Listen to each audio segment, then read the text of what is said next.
Di penghujung tahun genap 2022 ini, bumi Nusantara dihadapkan dengan musibah bencana yang beruntun. Bumi diguncang gempa hebat di area Jawa Barat, hujan deras banjir bandang menerjang, dan gemuruh letusan Gunung Semeru yang terulang kembali persis di hari yang sama setahun yang lalu. Kemudian prediksi BMKG akan adanya tsunami raksasa setinggi 34 meter di pesisir Jawa dan Sumatera. Satu hal yang menarik bahwa di antara ragam serat jangka Jayabaya, salah satunya bercerita tentang Syekh Subakir dan peranannya membangun peradaban bangsa di tanah Jawa. Konon ada sebuah perjanjian antara Sabdo Palon sebagai pamomong atau danyang gaib tanah Jawa dengan Syekh Subakir sebagai penyebar agama Islam generasi awal di Jawa ini. Tersebutlah kisah tersebut dalam tulisan Latar Kuno yang diperkirakan ditulis oleh Kanjeng Sunan Derajat atau setidak-tidaknya oleh murid atau pengikut beliau. Beliau berhasil menumbali Pulau Jawa yang terkenal angker dan wingit. Beliau juga berhasil bernegosiasi dengan Danyang Jawa, sang pelindung gaib tanah Jawa, untuk menyebarkan Islam di Jawa dengan beberapa syarat.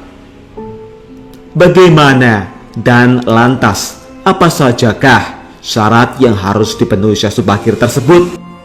Dan benarkah Sabdo Palon telah menagih janjinya, ditandai dengan bencana beruntun yang merundung tanah Jawa ini? Simak ulasan selengkapnya hanya di Alikul Channel. Welcome back di Alikul Channel. Yang pasti semuanya ada di sini. Jangan lupa untuk tekan tombol subscribe, nyalakan lonceng notifikasi, like, bagikan, dan tulis komentar kalian di kolom komentar. Karena semua ini gratis.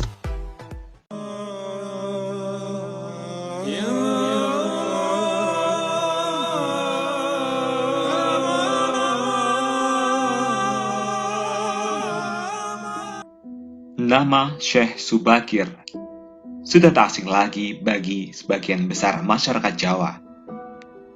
Beliau merupakan generasi pertama Wali Songo, dikenal sebagai orang yang berhasil menumbali Pulau Jawa yang terkenal angker dan wingit. Beliau juga berhasil bernegosiasi dengan Danyang Jawa, sang pelindung gaib tanah Jawa, untuk menyebarkan Islam di Jawa dengan beberapa syarat. Di dalam kitab Musarar diceritakan bahwa pada masa dahulu Pulau Jawa terkenal sangat angker dan kondisinya tak karuan. Pengaruh magis di tanah Jawa masih begitu kuat, di mana banyak jin dan setan menghuni setiap sudut tanah Jawa yang saat itu masih berbentuk hutan belantara.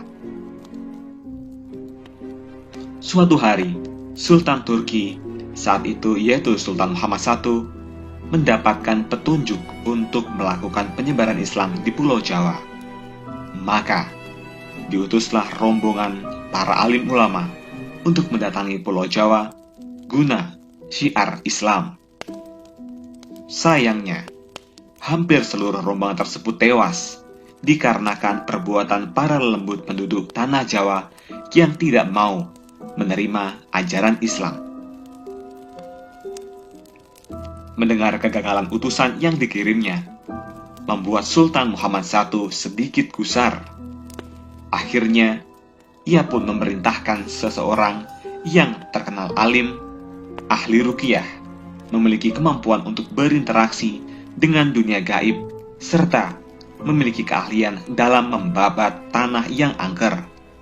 Dialah Syekh Subakir yang memiliki nama asli Syekh Tambuh Ali bin Syekh Bakhir, lelaki yang berasal dari tanah Persia atau yang sekarang lebih dikenal dengan negara Iran. Setelah mendapat perintah Sultan, Syekh Subakir langsung berlayar ke Pulau Jawa. Namun, sebelum sampai ke Pulau Jawa, beliau terlebih dahulu mampir ke Praja Keling, sebuah daerah yang diduga terletak di India, untuk mengajak penduduk di Praja Keling agar mau menempati Pulau Jawa. Sekitar 20.000 penduduk Praja Keling turut serta dalam pelayaran Syekh Subakir menuju Pulau Jawa. Sesampainya di Pulau Jawa, Syekh Subakir langsung menuju Gunung Tidar yang diyakini sebagai titik pusat dari tanah Jawa. Di puncak Gunung Tidar, Syekh Subakir memasang tumbal berupa batu hitam yang sudah dirajah. Batu tersebut dikenal dengan nama Aji Kolocokro, yang mampu menetralisir daya magis negatif dari bangsa jin. Selama 3 hari 3 malam, batu tersebut mengeluarkan hawa yang sangat panas, sehingga membuat para lembut terpaksa menyingkir ke Laut Selatan Jawa. Kegegeran di dunia gaib pun mengusik ketenangan Ki Semar Badrayana, sang danyang tanah Jawa yang selama ribuan tahun khusyuk bertapa. Selanjutnya, terjadilah adu kekuatan antara Syekh Subakir dengan Ki Semar selama 40 hari 40 malam. Sebab sama-sama kuatnya, akhirnya Ki Semar menawarkan sebuah perundingan kepada Syekh Subakir yang mana menghasilkan sebuah perjanjian yang terkenal dengan sebutan Perjanjian Sabdo Palon. Syekh Subakir menyampaikan maksud kedatangan beliau ke tanah Jawa guna menyebarkan agama Islam, agama yang dibawa oleh Nabi Muhammad sebagai pamungkas agama Samawi.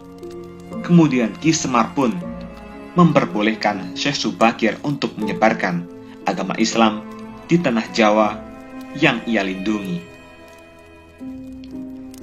Berikut dialog antara Sabdo Palon dengan Syekh Subakir yang terjadi di atas Gunung Tidar, Magelang.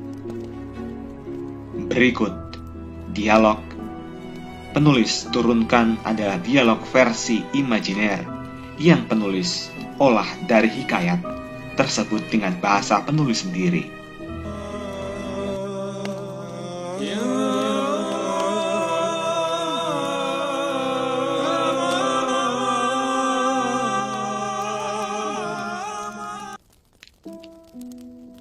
Syekh Subakir. Kisanak. Siapakah Kisanak ini? Tolong jelaskan. Sabdo Palon. Aku ini Sabdo Palon, pamomong atau penggembala tanah Jawa sejak zaman dahulu kala. Bahkan sejak zaman kadewatan para dewa, akulah pamomong para kesatria leluhur. Dulu aku dikenali sebagai Sang Hyang Ismoyo Jati, lalu dikenal sebagai Ki Lurah Semar Bodronoyo, dan sekarang zaman Mojopahit ini namaku dikenal sebagai Sabdo Palon. Syekh Subakir. Oh, berarti Kisanak ini adalah danyang atau penguasa tanah Jawa ini. Perkenalkan, Kisanak, namaku adalah Syekh Subakir, berasal dari tanah Syam, Persia. Sabdo Palon pun menjawab, ada hajat apa gerangan dengan Diko, rawuh, atau datang di tanah Jawa ini? Syekh Subakir menjawab, saya diutus oleh Sultan Muhammad yang bertahta di negeri Istanbul untuk datang ke tanah Jawa ini. Saya tiadalah datang sendiri. Kami datang dengan beberapa kawan yang sama-sama diutus oleh Baginda Sultan. Sabdo Palon menjawab, ceritakanlah selengkapnya Kisanak, supaya aku tahu duduk permasalahannya. Syekh Subakir pun menjawab, baiklah. Pada suatu malam, Baginda Sultan Muhammad bermimpi menerima wisik atau ilham, wisik dari Yang Akaryo Jagat, Gusti Allah, Zat yang Maha Suci lagi Maha Luhur. Diperintahkan untuk mengutus beberapa orang alim ke tanah Jawa ini. Yang dimaksud orang alim ini adalah sebangsa pendeta, brahmana, dan resi di tanah Hindu. Pada bahasa kami disebut ulama. Sabdo Palon menjawab, jadi Jengan Diko ini termasuk ulama itu ya? Syekh Subakir menjawab, ya, saya salah satu dari utusan yang dikirim Baginda Sultan. Adapun tujuan kami dikirim kemari adalah untuk menyebarkan wewarah suci atau ajaran suci, amadar agama suci yaitu Islam. Sabdo Palon menjawab,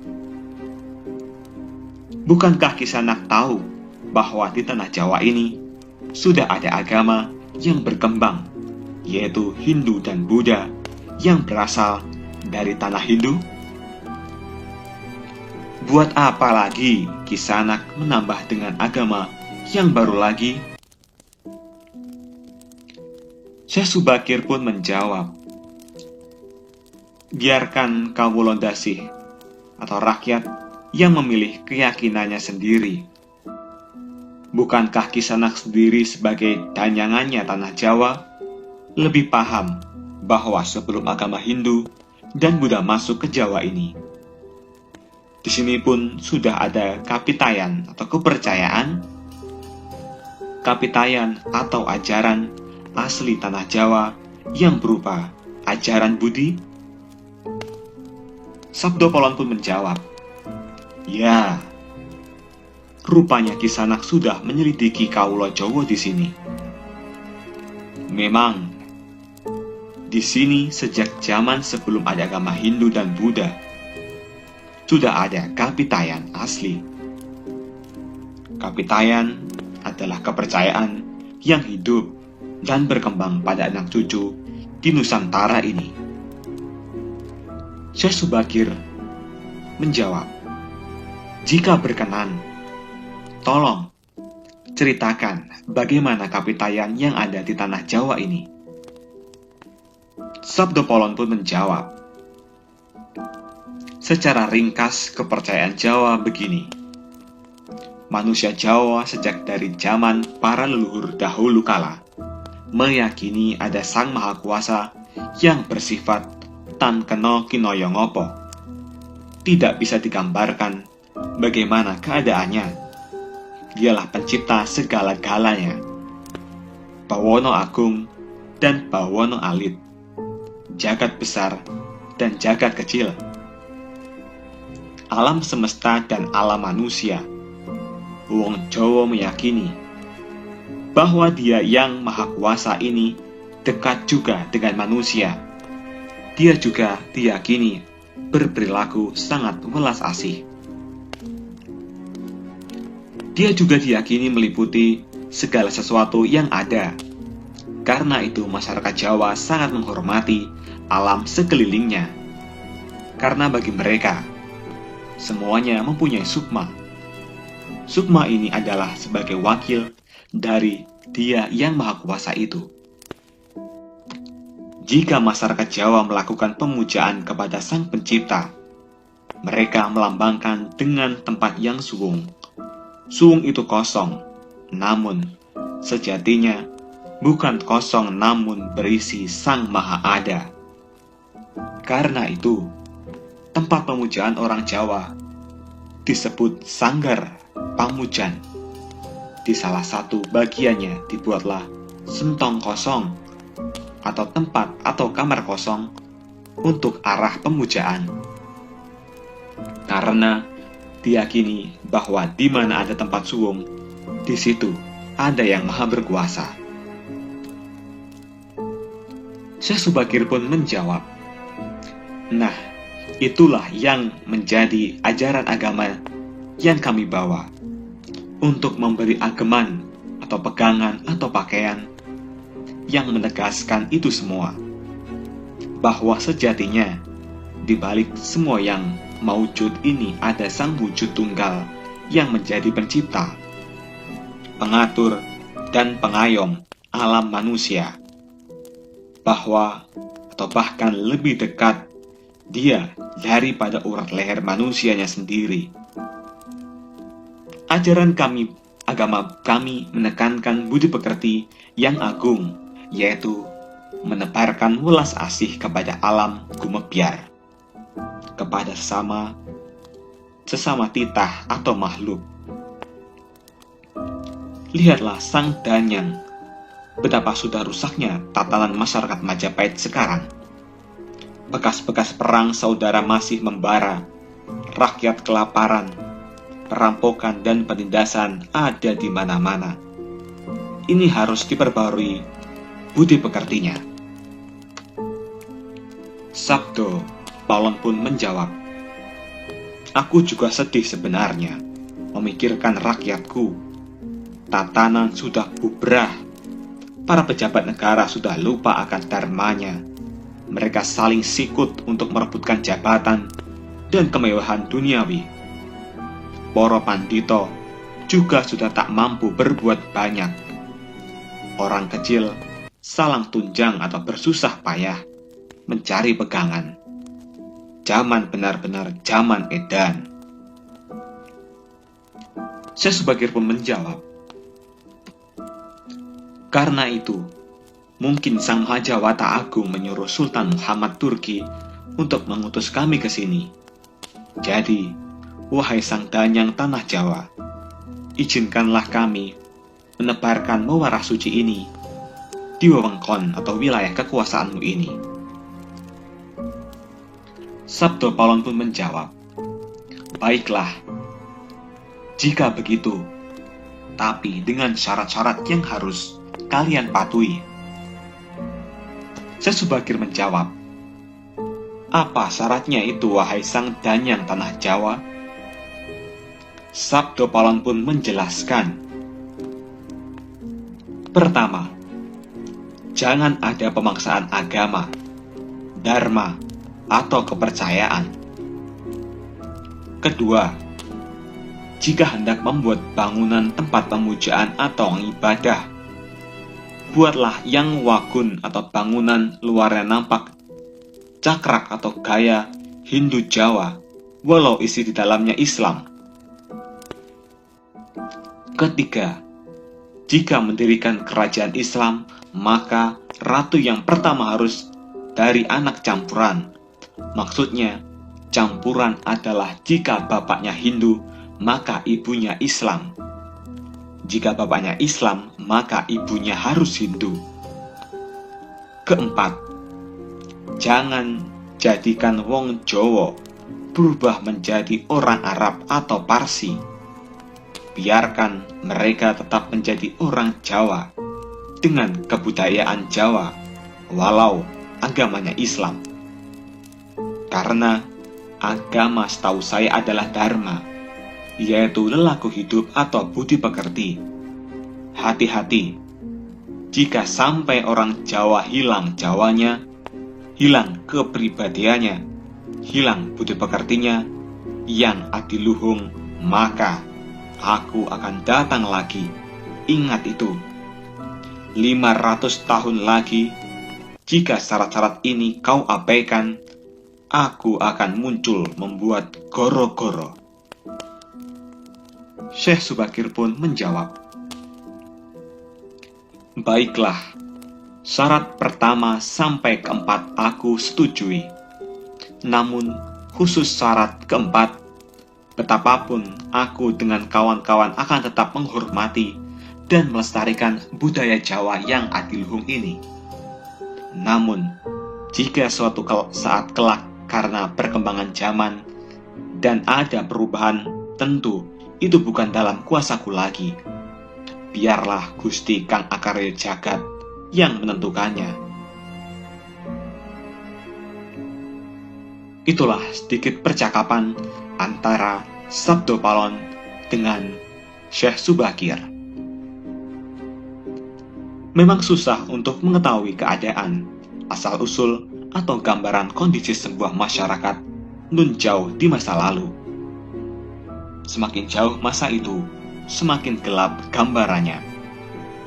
Namun, upaya-upaya ahli sejarah dan lainnya untuk menguaknya patut dihargai. Paling tidak ada sedikit gambaran yang mungkin bisa kita lihat, meski tidak sepenuhnya benar 100%. Bahwa kata Jawa itu bisa diartikan gemati, perhatian, menghargai, menyayangi. Jadi siapapun mereka bisa melakukan itu semua di Pulau Jawa ini akan menjadi leluhur Jawa, entah dia dari belahan dunia manapun.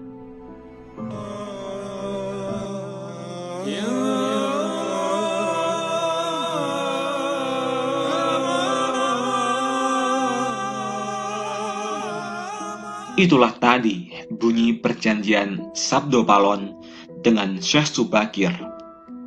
Semoga gambaran kisah yang nun jauh di masa lalu ini bisa dijadikan sebuah mawas diri.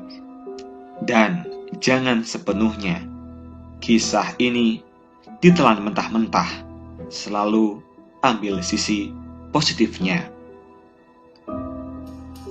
Bagaimana tanggapan kalian mengenai asal-usul penyebaran agama Islam di tanah Jawa ini?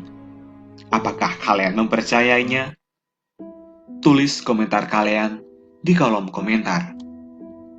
Jangan lupa like, komen, subscribe, dan bagikan informasi ini.